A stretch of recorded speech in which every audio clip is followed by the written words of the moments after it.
Good afternoon, viewers, and welcome to one of our live sessions, courtesy of Specialist Hospital, Kalyan Nagar, Bangalore. Today we are going to talk about corona infection and pregnancy. What are the do's and don'ts and the early signs that you need to recognize? Joining us on our live session today, we have Dr. Usha, our consultant obstetrics and gynecologist for Specialist Hospital, Kalyan Nagar, Bangalore. Welcome, Dr. Usha. This session would benefit pregnant women and their families. So let's get started, doctor. How different are pregnant women when compared to general population when they get COVID-19? Good afternoon, everyone. Pregnancy as such is a high risk. You undergo a lot of physiological changes during pregnancy. So COVID-19 and pregnancy per se becomes a high risk. Pregnant ladies undergo a lot of physiological changes, which their immunity is low because it's an immunocompromised state.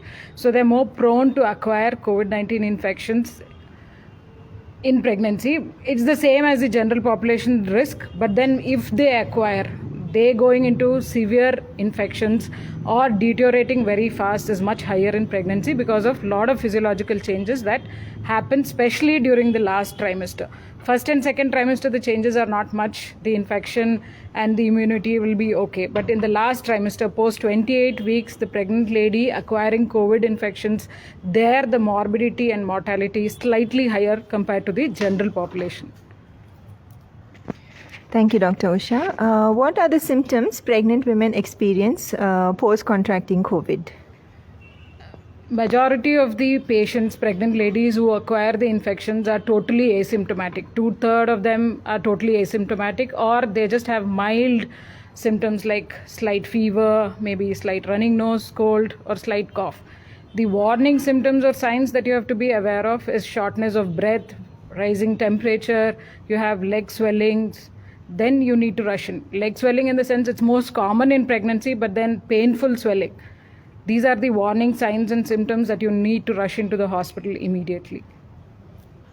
What are pregnant women at greater risk to contract COVID-19 because of their low immunity as well?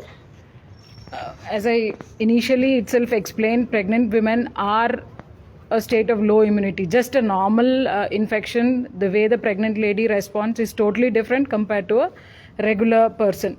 The immunity per se is slightly lowered in pregnancy, and a lot of changes in the pregnancy, in the physiological state itself, puts them at a slightly higher risk. I mean, there's a lot of anxiety also involved because there's two lives that we are dealing with. One is the mother and one is the unborn child. So there are a lot of changes also that happen per se in pregnancy, which make these women slightly higher risk compared to general population. What are the safety measures one has to take so that both mother and the child stay healthy? It's like the same precautions as general population for pregnant women also.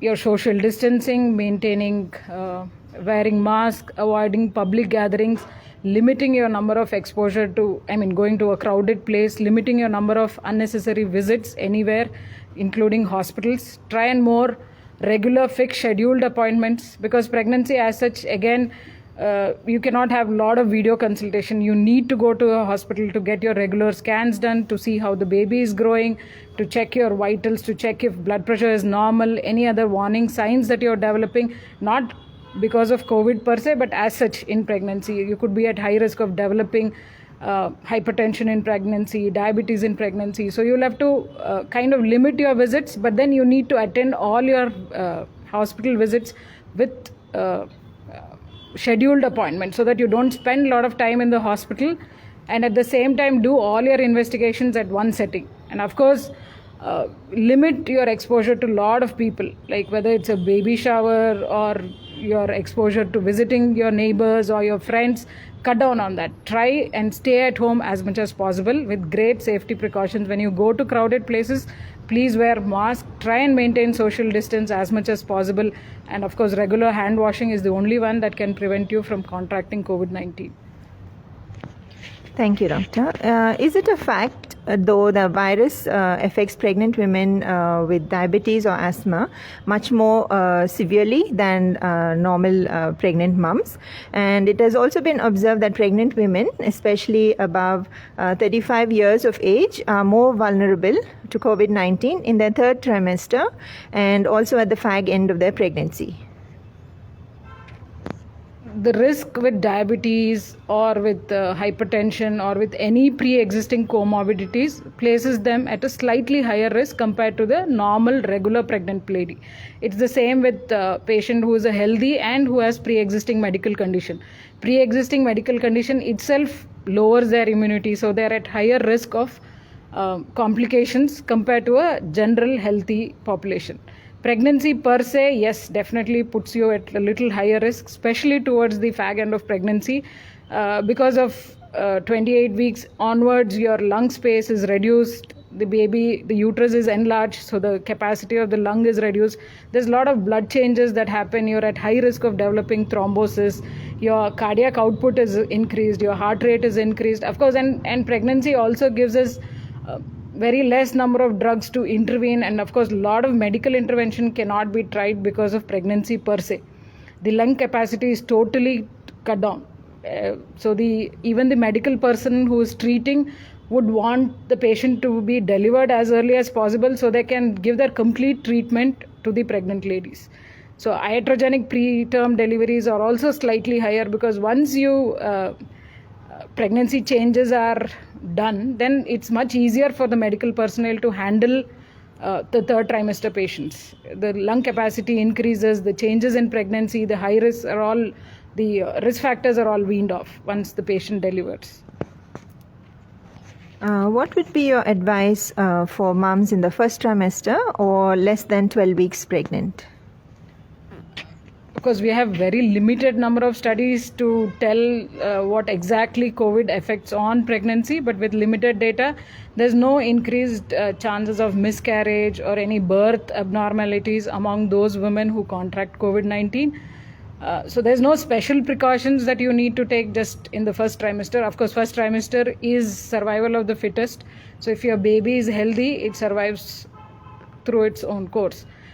Regular precautions, yes, you will have to take your folic acid supplements, get yourself tested so that you have a preconception counseling to ensure that you're medically fit and you don't have any pre-existing comorbidities that you're like diabetes or hypertension, or change all your medications which are safer in pregnancy and then plan for pregnancy. Always planned pregnancies carry lower risk compared to unplanned pregnancies so that you're on a cleaner platform with good health before you actually attempt to get pregnant. So preconceptional counseling is very, very important, because when you get pregnant and you contract COVID either in the first trimester or second trimester, does not seem to have greater impact on the unborn child. Is it true that COVID-19 causes miscarriage or preterm labor? Insufficient data to comment on that, but actually whatever evidence that we have, it doesn't increase the rates of miscarriage or birth defects. But of course, prematurity, there is a slightly higher risk, whether it's induced prematurity or spontaneous prematurity, we cannot tell, because if the patient acquires COVID-19 in the third trimester and the baby is in a salvageable state, we would prefer to deliver so that we can give full treatment to the pregnant ladies. So iatrogenic prematurity also is slightly higher. As such, COVID-19 infection in pregnancy also pushes the pregnant women into spontaneous preterm labor. So chances of prematurity has definitely increased at least twofold. Of course, there is also a chance of increased stillbirths. That's cannot explain why, but then there is maybe thrombosis into the placental blood flow, so increased chances of stillbirths are noted among COVID infected mothers. Does COVID transmit from the affected mother to the baby in the womb through the amniotic fluid or through the blood? Or will the baby be born with the said disease? With whatever limited data that we have on COVID-19 in pregnancy, the rate of vertical transmission, that the mother transmitting to the fetus, is very, very low.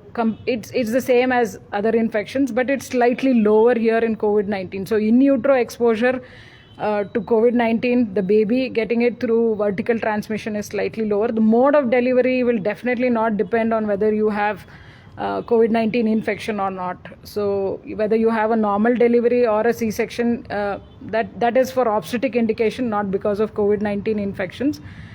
In utero exposure is slightly, very, very less.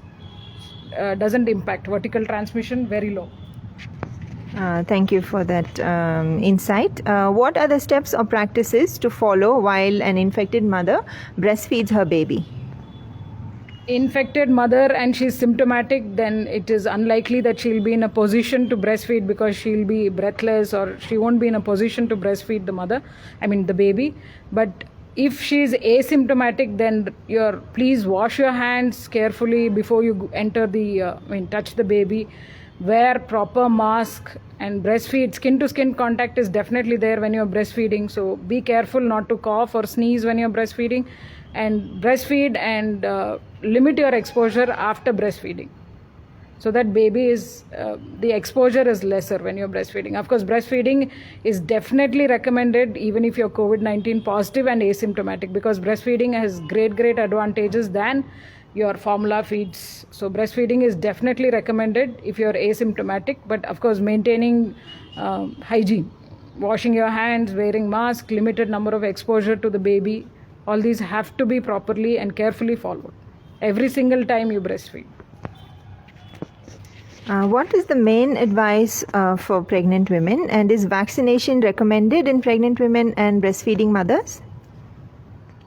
There's a lot of controversy on this. Yes, pregnancy and breastfeeding mothers can definitely take the vaccine, because there is a small theoretical risk of complications of vaccine-induced risk than when you acquire COVID in pregnancy. COVID per se can deteriorate your health very badly compared to the small risk that you can have with vaccination. So any trimester vaccination is definitely recommended.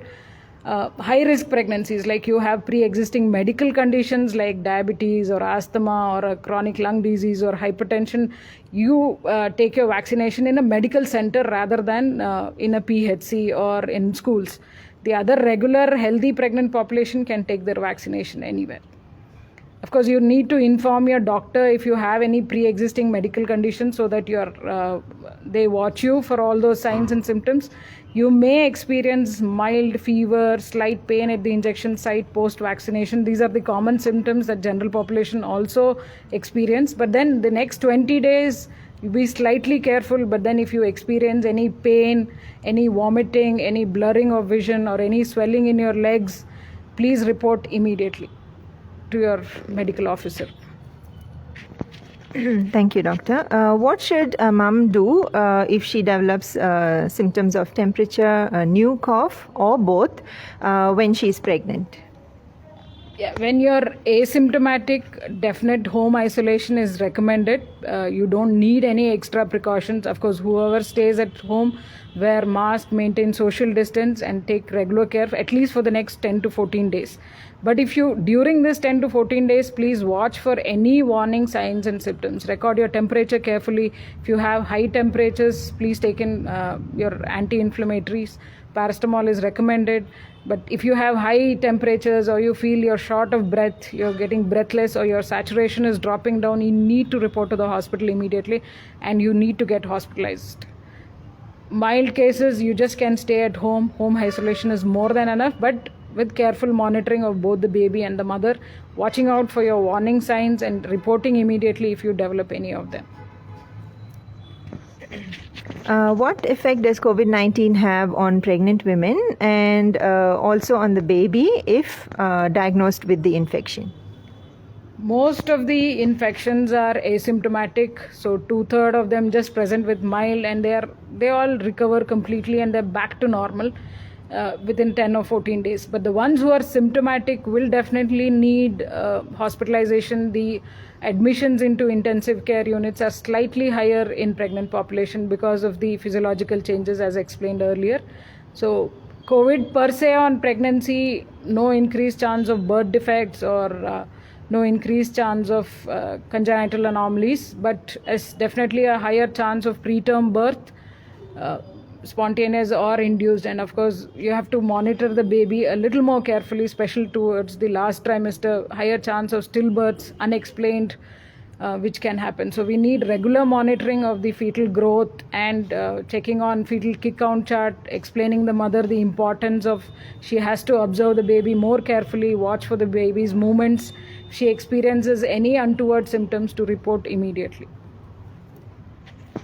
Thank you, doctor.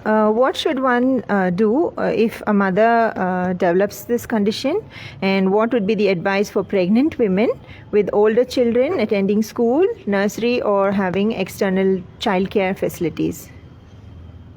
I think as of now there are no schools and colleges, so of course the pregnant lady per se, she may be at home isolating herself, but then a lot of people go out, they can catch the infections and come back. So when you are with a pregnant lady, ensure that you maintain social distance, take adequate precautions, get yourself vaccinated so that you don't expose the pregnant lady unnecessarily.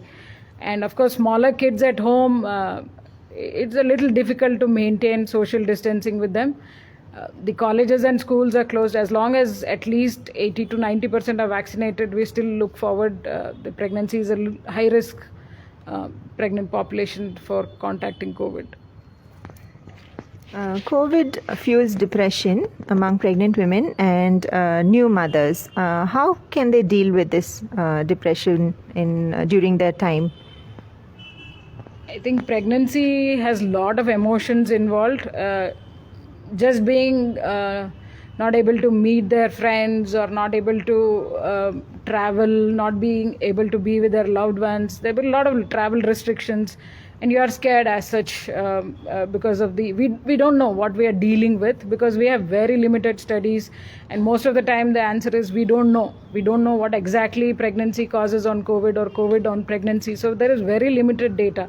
That itself can cause a lot of anxiety among the pregnant mothers. Of course the second part is there are a lot of financial constraints these days, because a lot of people have lost their jobs, so there's no financial stability. That itself can push them to depressions, and not being able to meet and staying at home, staying in isolation is slightly difficult, because pregnancy, a lot of emotion. You want to talk to somebody, you want to discuss what's happening with you.